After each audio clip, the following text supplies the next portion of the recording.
Well, I said we would probably get back to Korean figures, specifically Metal Cardbot, in the last video, and I suppose I should change probably to definitely, because my figures arrived like a day or two after filming that last video, so here we go. And initially I thought, I'm gesturing behind the camera. Why am I doing that? You can't see my hands.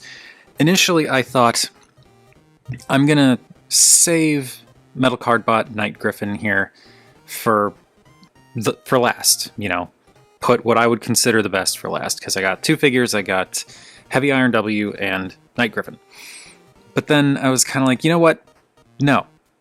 I can do it in whatever order I want, and I don't really need to save my favorite for last. So we're doing my favorite first, which is not to say Heavy Iron W is bad. It's actually incredibly good. We're going to look at that one next. But Night Griffon is just like this would have been my number one figure of 2025 if I had gotten him in 2025. But I didn't, so he is now probably going to be my number one figure for 2026, and he's like one of the first. He is like the first. He and Heavy Iron W are like the first new figures I got in 2026. So the first figures I got in 2026, actually, because I haven't been ordering that much. But point is, I like this guy that much, and it's virtually every conceivable reason that everything about this figure is something that zeroes in on my specific interests. So to start, I mean, just look at him. This is an incredible looking figure. It's this really cool knight motif with the giant shield and the lance and the kind of plating and the helmet design that we'll look at in a little bit. But on top of that, he's got the cool wings and just like this really awesome black and gold with some red and white and occasional silver accents. It is such an incredible design. The detailing is really nice. The proportions are really nice. It's all super cool. He's got a bit of a kibble thing going on in the back here, and the unfortunate thing about this is this particular piece of kibble is just parts forming. Nothing else, aside from the weapon accessories, obviously, is like that, but yeah, this is an unfortunate aspect of it, but there are reasons for this coming off the way it does. And that just plugs in there and stores on the back, and it's not the cleanest, but I don't need him to be perfectly clean. I need him to be amazing, and he is that. So yeah, this is super cool. We're going to take off this shield and lance accessories. We'll look at them again in a minute, but we will come back to these. And yeah, just the core robot. Well, core nothing. He doesn't have like a blast train style combined mode or anything like that, but yeah, the robot on its own is super cool. Yeah, look at this guy. He looks amazing. Again, the detailing is just fantastic. The proportions are really great. It's this nice armored knight look that's just super cool, and I really like how there are no boring parts on this guy.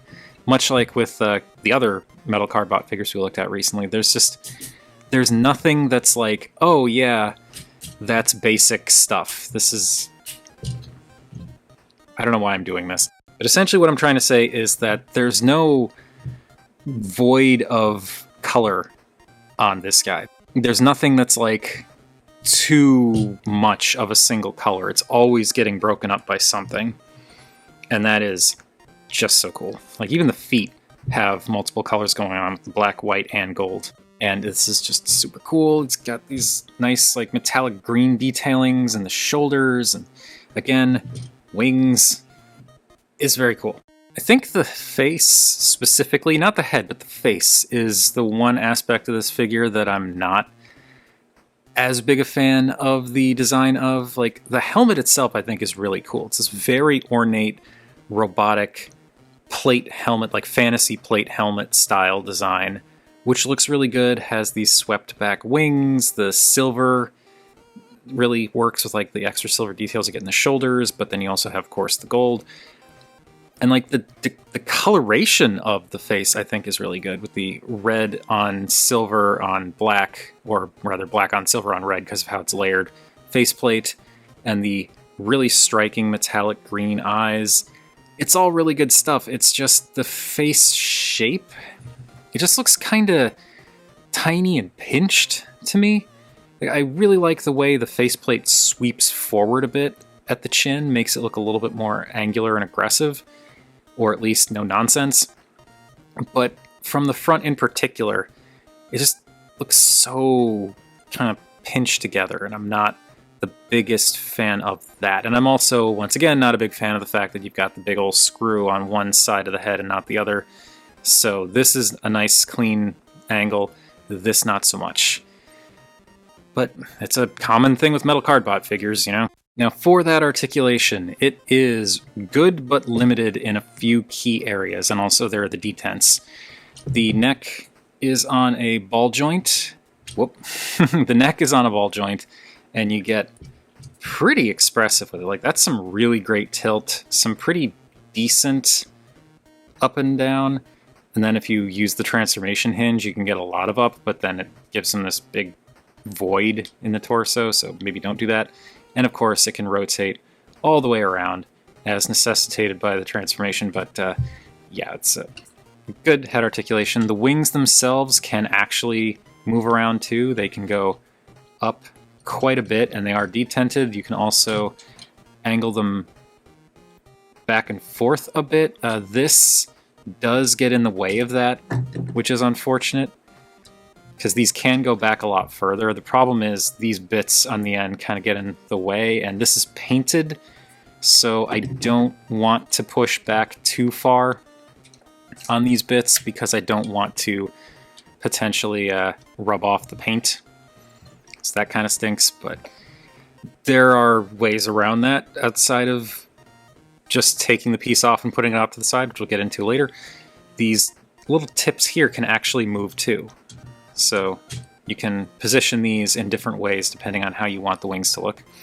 The shoulders are the first bit of limitation here because they can go out on this joint a fair bit, and they can also go out a little bit beyond that on that lower joint. And so this is good. Like, I like this. I wish this could go out a bit further though, so that you didn't have to rely on this.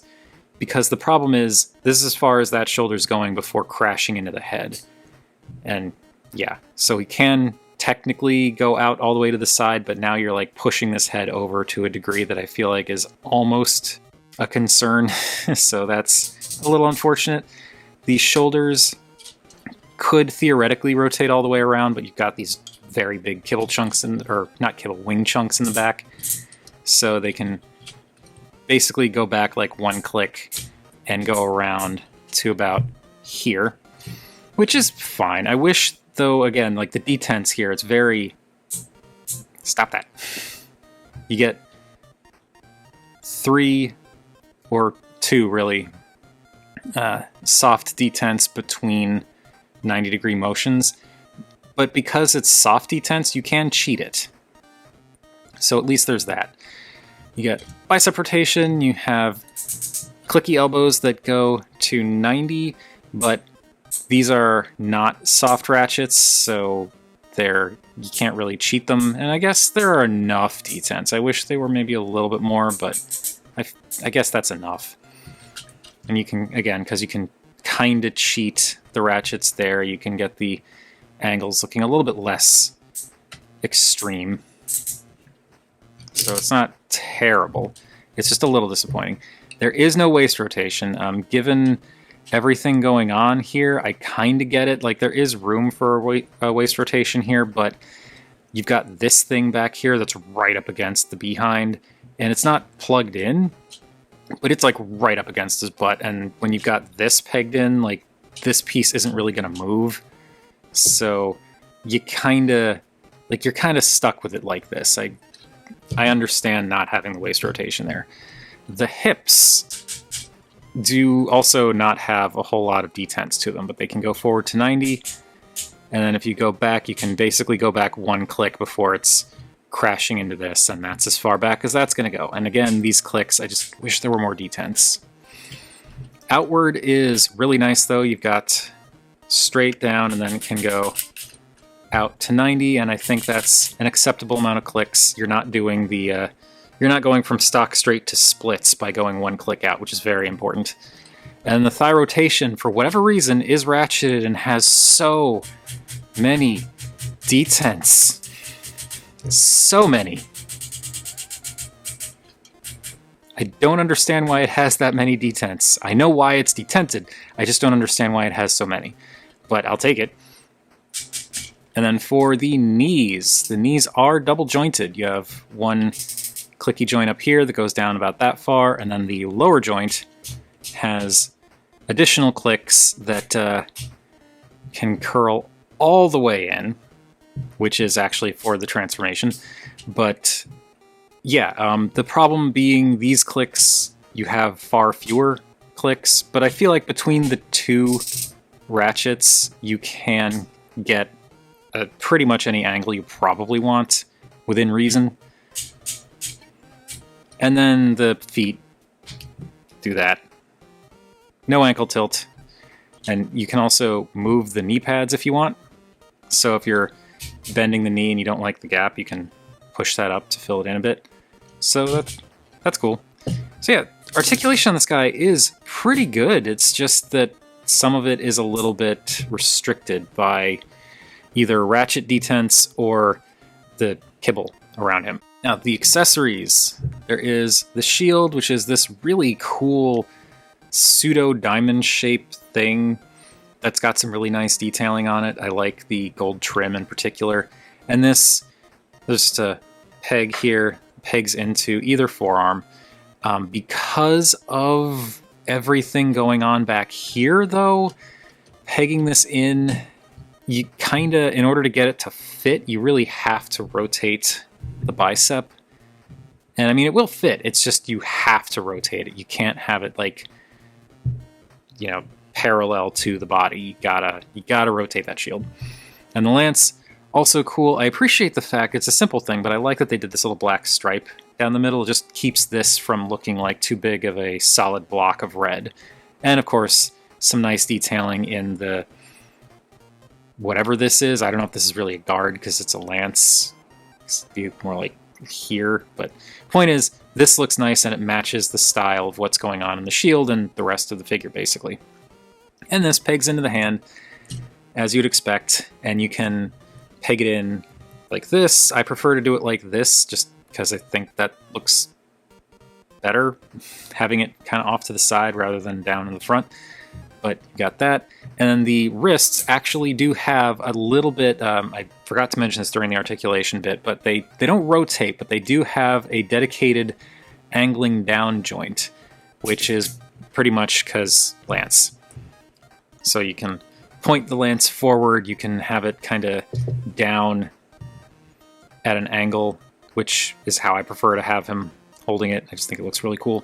Also, actually, one thing to mention with this bit, if you really wanted to, you could take all of this, fold up the landing gear, and slide this over the end of the lance, because this is going to be for the transformation. And this actually gives you something akin to like a greatsword almost. And so if you wanted to do something that was a little more big weapon intimidating looking, you could absolutely do this. And I think that's pretty neat. The only problem with this is you've got eyes on the sword, which is a little bit but you can do it. Okay, before we get ahead of ourselves, let's do some size comparisons. So, there's Black Hook, which is a comparatively smaller size of Metal Cardbot. Still big in the grand scheme of transforming robots, but like as far as these things go, he's on the smaller side.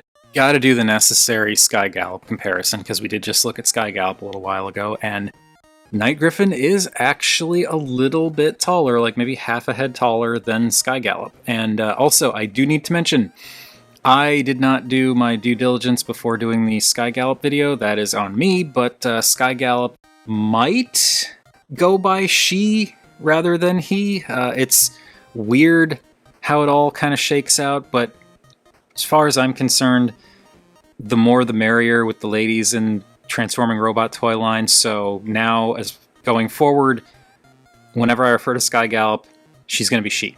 Also, before I put her away, I just want to say I really like the contrast here, how they both have black, white, gold, red, a little bit of silver, a little bit of metallic green as their color scheme. So like the actual colors used between these two figures are basically identical, but the way those colors are used, the fact that Sky Gallop is white with black accents, and it's like white with black and then red and gold and a little bit of silver in like one or two places accents, is like just so drastically different than Night Griffon's black with gold and red and white. Like, I don't know, I just think it's cool that they use the same basic color palette but in such drastically different ways. I really like that. And here is Night Griffon with the kind of vanilla, I guess, if you want to call it that, heavy iron. We will get to the other one, but for now, this is just the default heavy iron. Bit of a necessary pushing back of figures for this one, but here is Blast Rain, who is very large. The requisite Tobot v Wild Chief comparison. And to really help to drive home the point of how big metal Cardbot figures are, even when they're small, here's a small and tall deluxe, modern-ish deluxe, and a Voyager 2, just for the heck of it, why not? Okay, so it is time to talk about Night Griffon's card thing, and once again, the card is huge. It is not quite as big as Gigant Rex's actual brick of a thing, but it is very close to brick-sized. However, as much as I am not and will never be a fan of the fact that like these cards don't have any place to go in the vehicle modes or in the basic, like you can't do anything with these when they're not actually in use. They just stand there or sit off to the side, like that's it. I will never not be slightly annoyed by that. However, this is so cool, I'm willing to put up with that. Not excuse it, but put up with it. However, for reference, in case anyone's curious, there's Sky Gallop's brick, and it is noticeably larger than Sky Gallop's brick. And also, probably just from a glance, you can tell this is also going to be more complicated to transform. Not complicated, just more complex than this. Alright, so I'll put you off to the side for a moment. And the way this works is you pop off the card, as is always the case with these kinds of things. It's just got two spots now. There's one up here, one down here, where it pegs onto these tabs on either side here. And the image is Night Griffon being all Night Griffon-y and on fire, apparently. I'm also noticing the newer ones, they don't have the name on the card. Because Sky Gallop's, it says Sky Gallop on the card, Night Griffon does not say the name anywhere. But anyway, to start with all of this. First thing is going to untab these bits from the side here, and these just come out like a click. You can kind of see these little tabs on either side, so you want to pull that out so that you can just kind of bring these out to get enough clearance, and then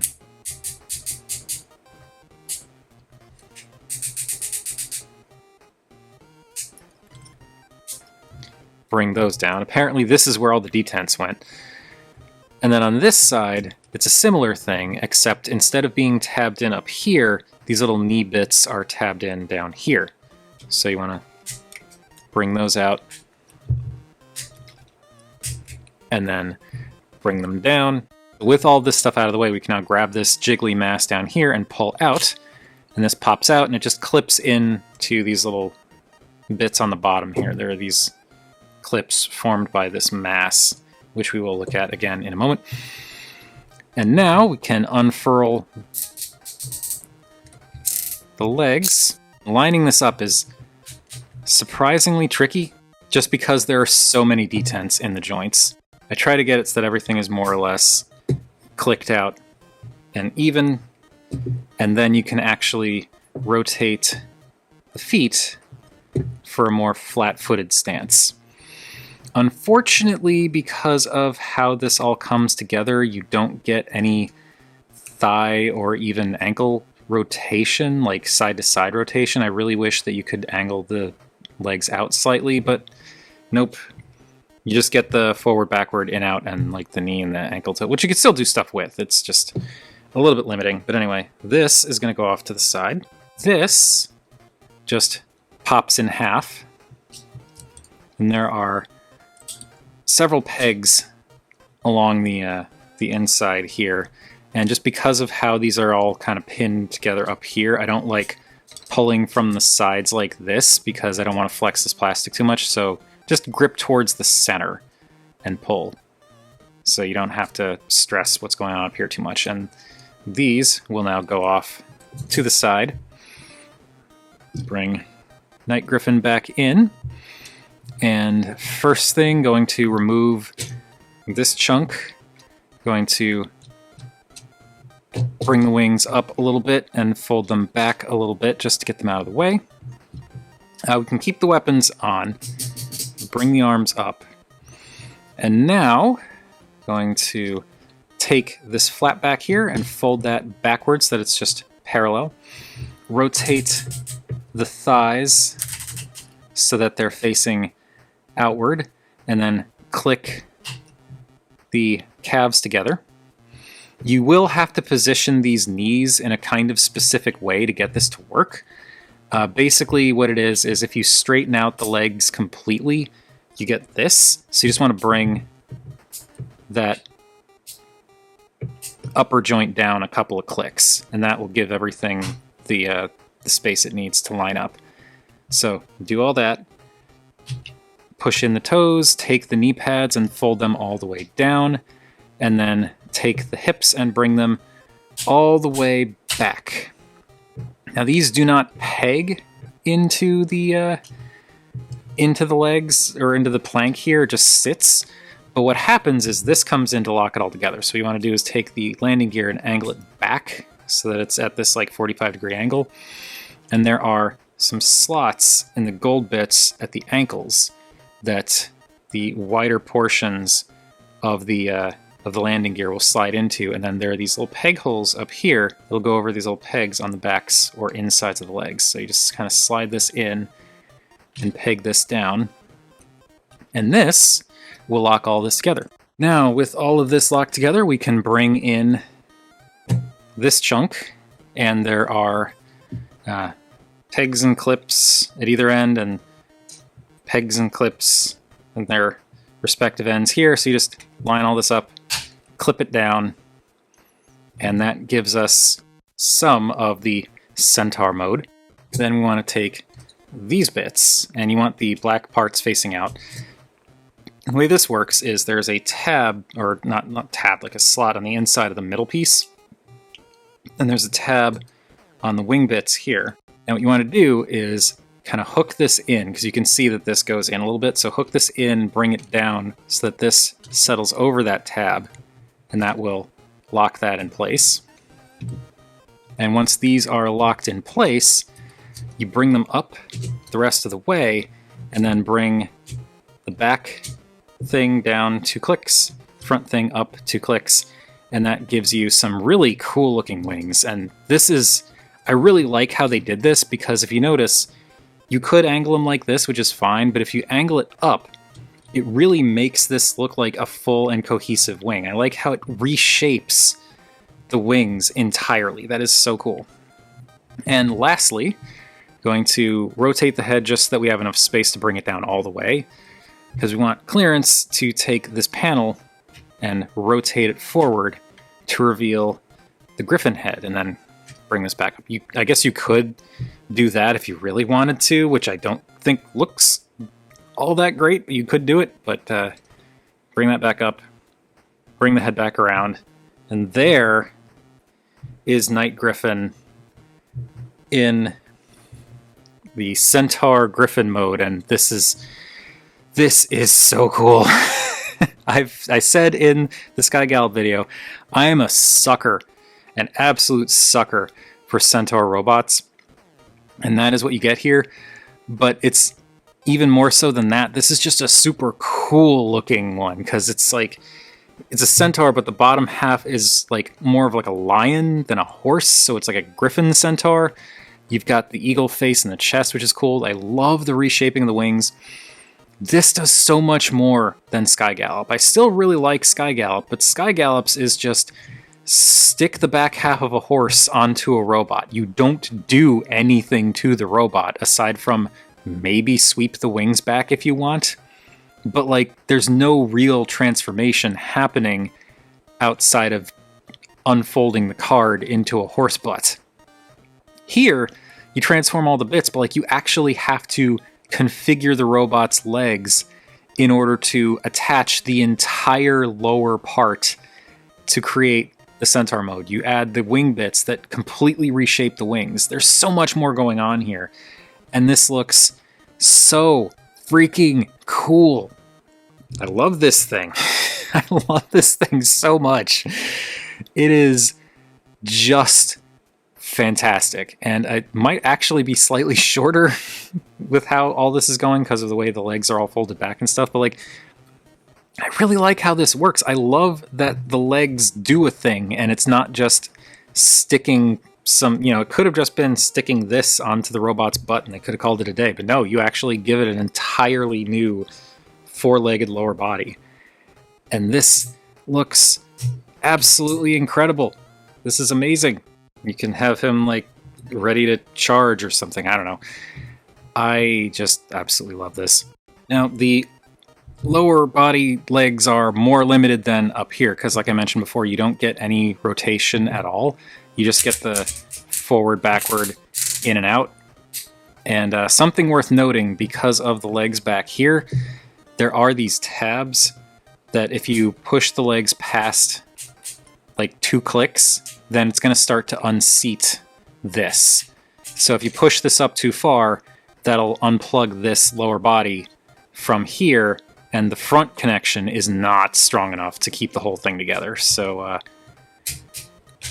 don't push the back legs down or out too far. But you get some nice knee range there. And yeah, it's just so cool. It's, again, limited in articulation range, but it just has such an incredible presence to it that I do not care. And I mean, you could play with it a bit. You could have it kind of rearing back a little or stepping forward. You can, you can get some stuff happening, some dynamic stuff happening with the lower body. It's just because of the lack of swivels, it makes it a little bit trickier, I guess, to do, but again, still doable. And this just looks so freaking cool. I love this thing so much. And we haven't even gotten to my favorite part yet. And because we're doing the Centaur thing, of course, we have to do the Centaur thing. So here is Sky Gallop again, and again, like, I love Sky Gallop, but this is literally just stapling a horse butt to a robot. There's nothing else going on here, so that's a little disappointing. But you'll notice what I was saying about Night Griffon being a little bit shorter because of how the legs are now back here. You could see that here, because before, Night Griffon was about a half head taller than Sky Gallop. Now he's about half head shorter. So you lose about a head's worth of height, all things considered, between modes. It's still a little bit taller than Black Hook, but now is much more in line with like a height-wise shorter metal Cardbot. Still way more massive and like more mass, way more dense, but height-wise about the same. And Wild Chief, they're about the same height now. And then for the normal Transformers comparisons, it's still so much bigger. And now we get to do the alt mode thing. So we're going to remove the accessories again and pop this off. And all this will go off to the side for a minute. Now to transform this guy, I'm going to straighten out the arms. Going to take the head, rotate it so that it's facing backwards, and fold it down. And there's actually a cutout here shaped specifically for the head, so that'll just nestle in like that. Going to flip this up just to get it out of the way. Take the legs, and instead of rotating them out, I'm going to rotate them in. And we'll do one leg at a time just because the knee cones are going to get in the way. So we're going to rotate them in. Also actually going to bring these wings back a little bit because I forgot before we do the legs, we want to take care of the arms. So you bring the arms up on these shoulder joints and they will completely cover up where the head used to be. And now use the secondary joint to bring the arms down. And they will sit just like that. Now we can take the legs, rotate them in, bring the knee ratchets out and out. Also want to fold in the toes, don't want to forget that. And what I prefer to do, because I just find it easier for the transformation, is to kind of leave it like this, because the the stuff that needs to happen to get all of this together is a little bit fiddly, I will admit. I don't really think there's any denying that. So I'm just gonna leave it like this. Bring this down, and there is actually a clip back in here that you can barely see, back here, that this T-tab will go into, and that keeps this bit down. Now these can kind of come in a bit. And what you need to do is you need to bring these wings down and in. But what happens is there's a peg here that needs to go into the side of the forearm. There's a tab here that needs to go into this little slot up here. And the heel section for the leg needs to nestle into this crevice here, in addition to these tabs on either side of the heel going into these slots on either side of the crevice. So this is a lot that needs to come together, and there's no easy way to do this. So what I end up doing is I kind of leave the legs out, bring the wings down and start folding them in, and essentially try to bring the leg in as I bring the wing in, and kind of sandwich it all together at once. And that tends to work pretty well.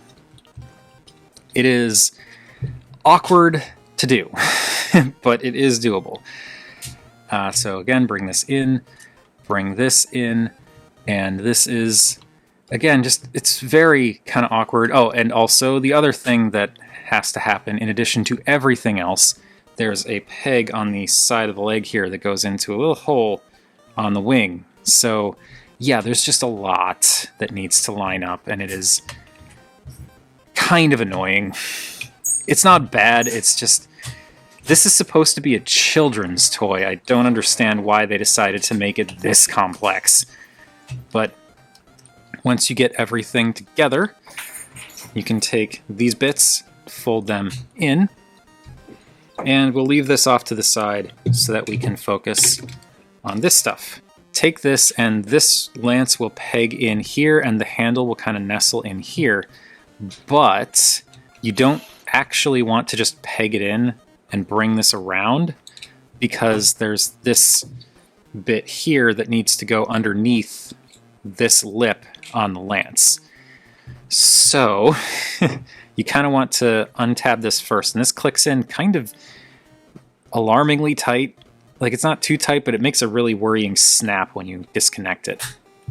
It's gotten a little bit better, but the first couple of times I did that, I was afraid I was breaking something. But anyway, you want to kind of sandwich this in and then fold this around, and everything will tab together. Then you take this and slide this into here. And finally, you've got big peg, clip, tab, that'll go into big peg hole, clip, clip. Okay, so I guess ignore this clip, but it's the big peg and the tab that go in. So just line this up, and this all goes in. You also, of course, have to slide this in a little bit because there's a groove here that goes around the knees, but slide this in and clip it all in, peg it in down there, and finally take the knee pads, bring them all the way forward, and while we're at it, we'll bring out the landing gear. And here is Night Griffon's just spectacular vehicle mode. So anyone who follows me on social media or pays attention to the posts I make on the channel on occasion has already seen this. I gave the game away pretty early on, but yes, Night Griffon's alt mode is a freaking SR-71 Blackbird. I am not a military-industrial complex guy. I think that's kind of obvious, considering the various things I've said in the past about that and law enforcement and whatnot, but I always had a soft spot for the SR-71 Blackbird as a design. I'm not a plane guy. My dad is an enormous plane guy. He is so into planes and like naval vessels and stuff like that. He's not a military guy either. He just likes the hardware. He thinks like the vehicles and stuff are cool. I've never really had that interest, except when it comes to the SR-71. This has been like my one and only favorite plane, jet, aircraft thing since I was a kid. I guess I thought the B-2 was a really cool design too, but the SR-71 is just something that I've always had this really fond appreciation for in terms of aesthetics.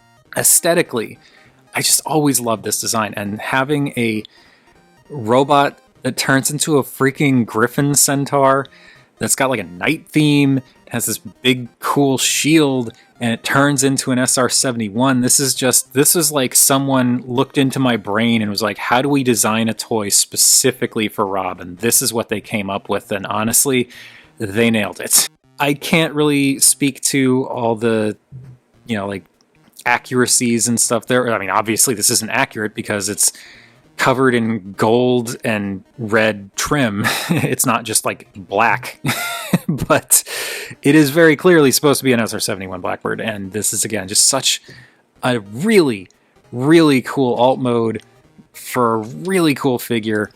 And this is a big alt mode too. Granted, about like this much of it, like this bit here is just accessories, basically. So like this much is the actual robot, so it's more of like a pancake. And when you look at it from the underside, it's very obvious there's folded up robot there. But I just love this thing. The transformation is interesting. I just wish that getting the wings down weren't so fiddly. Again, I don't understand. Like, this is supposed to be a children's toy. Why is that so unnecessarily intricate? I think they could have gotten away with maybe taking one or two tabs or pegs out of the equation, but regardless, this just looks so freaking cool. I love the contours of this design because I love the contours of the SR-71, and I can't think of anything else to say, really. It's just super cool. Even with the goofy eyes on front, it looks angry at least. And you can pop this off if you want, and then you can pretend it's like some kind of evil drone craft, I guess. That's really interesting. Okay, what I'm looking at here is you've got the landing gear here is supposed to slot in here in robot mode, but because of this joint, that's not going to work anymore. And if you do it this way, this bit is still going to poke in there. But that's really interesting. I feel like that has to be intentional, because if you look, there's this hole here that's got this little bit of a cutout right at the top there, like almost like a T shape. And if you go to clip this into its usual spot, that hole lines up with the T-tab right here. And that slot actually goes over, like it's not perfect, I don't think, but it does actually sit up there. This sits, like that tab does sit in that crevice, and the wheel kind of sits over the clip. I don't know, that looks like it could be intentional.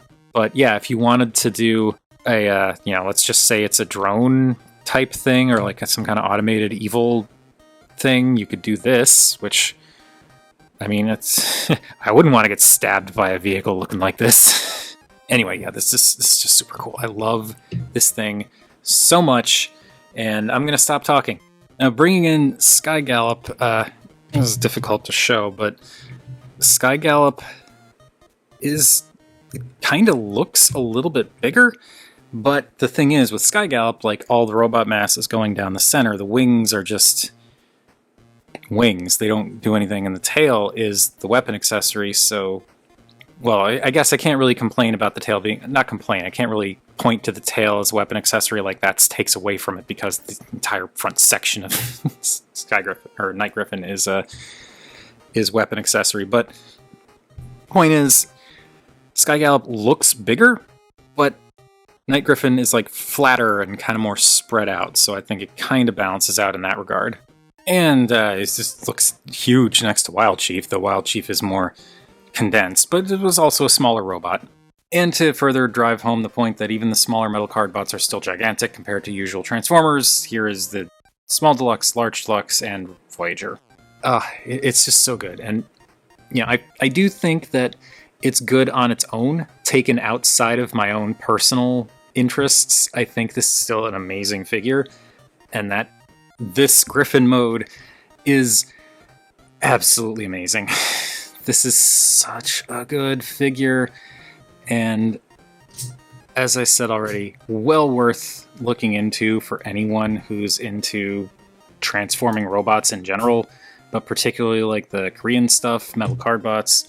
If you like Griffon robots, it's just so cool. Such a pain in the butt to get right now if you live in the US, but that's not the toy's fault. So yeah, this has just been amazing, and I feel kind of bad for Heavy Iron W because this is, for me, this is an act that is like impossible to follow.